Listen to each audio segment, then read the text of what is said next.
Marmion and Douglas from Marmion by Sir Walter Scott. The train from out the castle drew, but Marmion stopped to bid adieu. Though something I might plain, he said, of cold respect to stranger guest, sent hither by your king's behest, while in Tantalon's towers I stayed, part we in friendship from your land, and noble earl, receive my hand.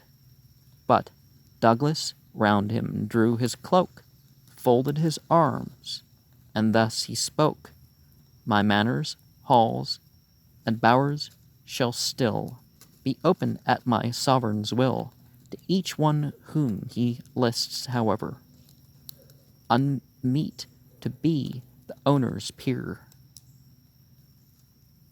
My castles are my king's alone, from turret to foundation stone.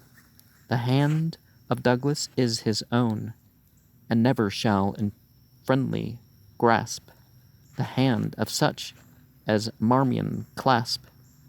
Burned in Marmion's swarthy cheek like fire, and shook his very frame for ire. And this to me he said, and were not for thy hoary beard, such hand as Marmion's had not spared to cleave the Douglas' head. And first I tell thee, haughty peer, he who does England's message hear, although the meanest in her state, may well proud Angus be thy mate. And Douglas, more I tell thee here, even in thy pitch of pride, here in thy hold thy vassals near, nay, never look upon your lord, and lay your hands upon your sword. I tell thee, thou'rt defied, and if thou saidst, I am not peer to any lord in Scotland here, Lowland or Highland, far or near, Lord Angus, thou hast lied. On the earl's cheek the flush of rage o'ercame the ashen hue of age. Fierce he broke forth, and dart'st thou then to beard the lion in his den. The Douglas in his hall, and hop'st thou hence unscathed to go? No, by Saint Bride of Bothwell, no. Up drawbridge grooms, what warder, ho! Let the portcullis fall. Lord of Marmion turned, well was his need, and dashed the rowels in his steed. Like arrow through the archway sprung, the ponderous gate behind him rung. To pass there was such scanty room. The bars, descending, raised his plume. The steed along the drawbridge flies, just as it trembled on the rise.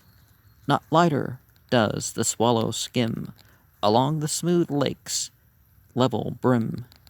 And when Lord Marmion reached his band, he halts and turns with clenched hand, and shouts of loud defiance pours, and shook his gauntlet at the towers. And obviously some of this stuff, like, oh, well, I guess it was the last one that talked about the train, but the train, not the choo-choo, or I don't know if any of them sound like that anymore, but you know what I mean.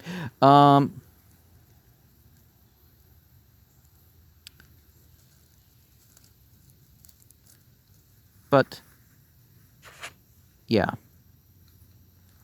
Don't just start things, because who knows? if you start things with people,